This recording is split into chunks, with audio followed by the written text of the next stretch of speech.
আসসালামু আলাইকুম।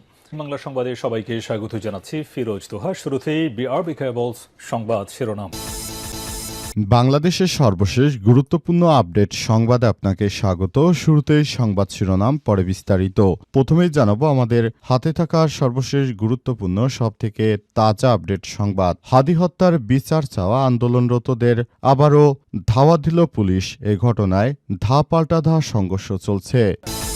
এরপর জানাবো আন্দোলনকারীদের ছত্রভঙ্গ করতে আবারও শাহবাগে অবস্থান নিয়েছে পুলিশের সদস্যরা। টিয়ার গ্যাস, জলকামান নিক্ষেপ করা হচ্ছে, আহত অনেক মানুষ।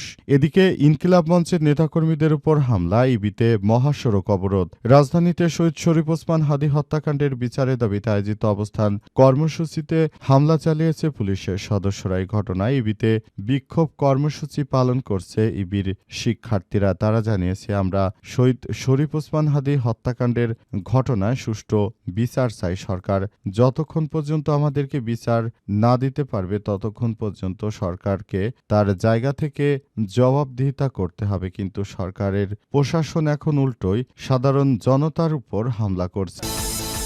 জানাবো গণভোটে হ্যাঁ এবং আগামীর বাংলাদেশ বিনির্মাণে বাকিবি শিক্ষার্থীদের ভাবনা। আগামী 12 ফেব্রুয়ারি অনুষ্ঠিত হতে যাচ্ছে জাতীয় সংসদ নির্বাচন এবং এই নির্বাচনটা সুষ্ঠু সুন্দরভাবে করতে সবাইকে গণভোটে হ্যাঁ দেওয়ার আহ্বান জানিয়েছে শিক্ষার্থীরা। তারা জানিয়েছে, অত্যন্ত সুষ্ঠু সুন্দরভাবে এবারের দায়িত্বটা সুন্দরভাবে গড়ে তোলার মধ্য দিয়ে সারা দেশে আমাদেরকে কাজ করতে হবে। এবং সর্বশেষ জানাবো হাদি হত্যার সঠিক বিচার অবশ্যই করা হবে আমরা ক্ষমতায় গেলে, বললেন জামাতের আমির। বাংলাদেশ জামাত ইসলামের আমির ডক্টর শফিকুর রহমান জানিয়েছেন, আমরা যদি ক্ষমতায় যেতে পারি তাহলে হাদির হত্যাকাণ্ডের ঘটনাটি আমরা অবশ্যই হাদির হত্যাকাণ্ডের বিচার এই বাংলাদেশের মাটিতেই করব ইনশাল্লাহ বলে জানিয়েছেন বাংলাদেশ জামাত ইসলামের আমির ডক্টর শফিকুর রহমান। তিনি বলেছেন, আমরা কোনোভাবেই হাদি হত্যার ঘটনাটি কোনোভাবেই আমরা এড়িয়ে যেতে পারবো না। প্রিয় দর্শক, এতক্ষণ শুনছিলেন সংবাদ শিরোনাম, এবারে বিস্তারিত। তবে তার আগে বন্ধুরা অনুরোধ থাকবে, এই সংবাদটিতে একটি লাইক দিন। এই চ্যানেলে আপনি নতুন হয়ে থাকলে আমাদের সংবাদটি দেখতে দেখতে চ্যানেলটি সাবস্ক্রাইব করে রাখুন। কমেন্ট করে বন্ধুরা আপনার মূল্যবান মতামত জানিয়ে দিন আপনি বিশ্বের কোন দেশ থেকে বা বাংলাদেশের কোন স্থান থেকে আমাদের সংবাদটি দেখছেন এবং শুনছেন। আর বন্ধুরা, সংবাদটি আপনার সোশ্যাল মিডিয়া ফেসবুকে শেয়ার করে বন্ধুদেরও দেখার সুযোগ করে দিন। আগামী জাতীয় সংসদ নির্বাচনে আপনি কোন দলকে সমর্থন করেন সেটা কমেন্ট করে বিশ্ববাসীকে জানিয়ে দিন। এবারে বিস্তারিত। হাদি হত্যার বিচার চাওয়ায় আন্দোলনরতদের আবারও ধাওয়া দিল পুলিশ। শহীদ শরীফ ওসমান হাদি হত্যার বিচারের দাবিতে রাজধানীতে শাহবাগ এলাকায় অবস্থান নিয়ে আন্দোলনকারীদের ছত্রভঙ্গ করে দিয়েছে পুলিশ টিয়ার শেল ও সাউন্ড গ্রেনেড নিক্ষেপ করেছে বলে জানা গেছে। পরে পুলিশের ধাওয়ায় আন্দোলনকারীরা ছত্রভঙ্গ হয়ে কাঁটাবনের দিকে সরে গেছে। আজ রাত 7:30টার দিকে এই ঘটনা ঘটে। সরেজমিনে দেখা যায় শাহবাগ মোড়ে অত্যন্ত কঠোর অবস্থানে রয়েছে পুলিশ।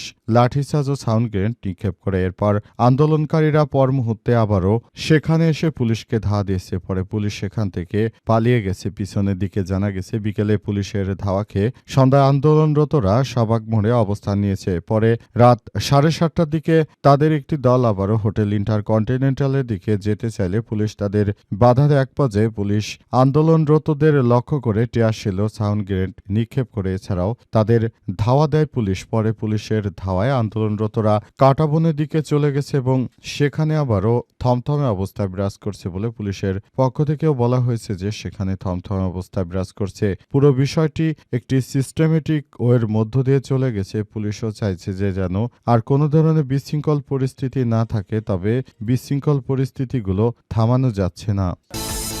আন্দোলনকারীদের ছত্রভঙ্গ করে শাহবাগে অবস্থান পুলিশের।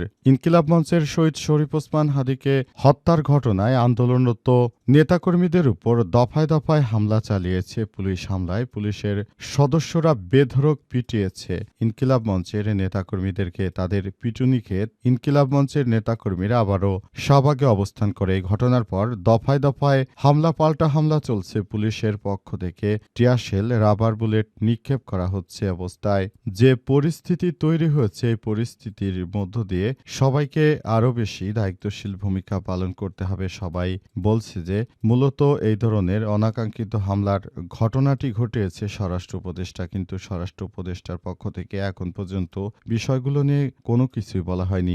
এছাড়াও পুলিশের পক্ষ থেকে জানানো হয়েছে যে এবার কোনো মরণাস্ত্র ব্যবহার করা হয়নি। তবে শিক্ষার্থী সহ যারা ইনকিলাব মঞ্চের নেতাকর্মী রয়েছেন তারা জানিয়েছেন যে আমরা মূলত এখানে আন্দোলন করতে গিয়েছি শুধুমাত্র যেন জাতিসংঘের অধীনে শহীদ শরীফ ওসমান হাদি হত্যাকাণ্ডের বিচারটি করা হয়, কিন্তু সরকার সেখানে আমাদের কোনো কথাই শুনছে না। তাহলে কি আমরা ধরে নেব হত্যাকাণ্ডের সঙ্গে সরকার জড়িত, নাকি বিএনপির বড় নেতারা জড়িত যে সরকার এসব বিষয় নিয়ে কোনো কথা বলছে না? প্রধান উপদেষ্টা, তাহলে তিনি যে প্রধান উপদেষ্টা কি হিসেবে তিনি দায়িত্ব পালন করছেন? সরকার কি বিএনপি পরিচালনা করছে নাকি অন্য কেউ? সে বিষয়টি আমাদেরকে ভাবতে হবে। ইনকিলাব মঞ্চের নেতাকর্মীদের উপর হামলা, ইবিতে মহাসড়ক অবরোধ। রাজধানীতে শহীদ শরীফ ওসমান হাদি হত্যাকাণ্ডের বিচারের দাবিতে আয়োজিত অবস্থান কর্মসূচিতে পুলিশের গুলি হামলার প্রতিবাদে সড়ক অবরোধ করে বিক্ষোভ করেছে ইসলামী বিশ্ববিদ্যালয় এর শিক্ষার্থীরা। ইবির শিক্ষার্থীরা জানিয়েছে যে যতক্ষণ পর্যন্ত আমার ভাই শহীদ শরীফ ওসমান হাদি হত্যাকাণ্ডের ঘটনায় প্রকৃত বিচার না করা হবে ততক্ষণ পর্যন্ত আমরা রাস্তা থেকে সরব না। আমরা পুরো রাস্তাটি ঘিরে ফেলব এবং এ বিষয়গুলোকে আমরা সেভাবে দেখভাল করছি। উল্লেখ্য, শহীদ শরীফ ওসমান হাদি হত্যাকাণ্ডের ঘটনা নিয়ে ইনকিলাব মঞ্চের নেতাকর্মীরা সরকারের কাছে জাতিসংঘের অধীনে একটি সুষ্ঠু তদন্ত করতে যার কথা জানিয়েছে। তবে এখন পর্যন্ত সরকার সেসব বিষয়ে রাজি হয়নি। এ থেকে প্রমাণিত হয় হত্যাকাণ্ডের পেছনে হয়তো এদেশের কেউ জড়িত রয়েছে, কিংবা কে বা কারা জড়িত রয়েছে উক্ত বিষয়টি অবশ্যই বাংলাদেশের মানুষের প্রত্যাশিত ব্যাপার এবং এই ব্যাপারটি নিয়ে সবাইকে কাজ করতে হবে। কিন্তু এখন পর্যন্ত মূলত এই সমস্যাগুলো সমাধান করা যায়নি। সেজন্য ইবির শিক্ষার্থীরা রাস্তায় নেমে আন্দোলন করছে এবং নতুন করে তারা সবকিছু দেখভাল করছে। আশা করা হচ্ছে সরকার এই সব বিষয় নিয়ে মুখ খুলবে। তবে সরকার এখন পর্যন্ত মুখ খুলেনি, তাই তারা এই বিষয়টি নিয়ে অনেক বেশি দায়িত্বহীনতার লক্ষণ দেখছে সরকারের। গণভোটে হ্যাঁ আগামীর বাংলাদেশ বিনির্মাণে বাকৃবি শিক্ষার্থীদের ভাবনা। আগামী 12 ফেব্রুয়ারি অনুষ্ঠিত ত্রয়োদশ জাতীয় সংসদ নির্বাচনটাকে সুষ্ঠু সুন্দরভাবে গড়ে তোলার জন্য বাকৃবি শিক্ষার্থীরা তারা নিজেদের মতো করে একটি সুন্দর বাংলাদেশ গড়ে তোলার জন্য একটি রোড ম্যাপ দিয়েছে। তারা জানিয়েছে আগামীর বাংলাদেশ গড়ে তুলতে হলে অবশ্যই আমাদেরকে একটি সুষ্ঠু সুন্দর পরিবেশের মধ্য দিয়ে যেতে হবে। আমরা চাই আগামীতে গণভোট যেন হ্যাঁতে জয়যুক্ত হয় এবং এই বাংলাদেশের মানুষ যেন যে কোনো হত্যাকাণ্ডের বিচার পায় সেই ব্যবস্থাই আমরা করতে চাই বলে বলা হচ্ছে। অন্তর্বর্তীকালীন সরকারের প্রধান উপদেষ্টা প্রফেসর ডক্টর মোহাম্মদ ইউনূসের সরকার যে বিষয়গুলো বলল সেই বিষয়গুলো আসলে কিভাবে হবে এবং কিভাবে সরকার তার দায়িত্বগুলো পালন করবে সেই ব্যাপারটি সরকারকে ভেবে দেখতে হবে। আগামীর বাংলাদেশ হবে ন্যায় ইনসাফের ভিত্তিতে। সেজন্য আমরা সবার পক্ষ থেকেই বাংলাদেশ জামাত ইসলামকে ভোট দিয়ে জয়যুক্ত এবং হ্যাঁ ভোটকে জয়যুক্ত করার প্রতিশ্রুতি দিয়েছে প্রায় সারা দেশের অধিকাংশ মানুষ। সে অনুযায়ী বাংলাদেশ জামাত ইসলামের পক্ষ থেকে এই নতুন বাংলাদেশ গড়ে তোলার মধ্য দিয়ে একটি সুন্দর বাংলাদেশ প্রতিষ্ঠিত করতে হবে। পুরো বাংলাদেশটাকে সুন্দরভাবে গড়ে তোলার মধ্য দিয়ে আগামীতে আরও বেশি এগিয়ে যেতে হবে। সেজন্য গণভোটে সবাইকে হ্যাঁ ভোট দেওয়ার আহ্বান জানিয়েছে বাকৃবির শিক্ষার্থীরা। তারা আরও জানিয়েছে এই গণভোট দেওয়ার মধ্য দিয়ে এবারের জাতীয় সংসদ নির্বাচনটাকে সুষ্ঠু সুন্দরভাবে গড়ে তোলার জন্য বর্তমান যে কর্মসূচি সেটিকে যথাযথ মর্যাদায় পালন করতে হবে। আগামীর বাংলাদেশ হবে ন্যায় ইনসাফ ভিত্তিক একটি সুন্দর বাংলাদেশ। সে অনুযায়ী সবাই যার যার জায়গা থেকে কাজ করছে এবং আগামীতে শিক্ষার্থীরাও গণভোটে হ্যাঁ ভোটের পক্ষ দেবে এমনটা জানিয়েছে বাকৃবি শিক্ষার্থীরা।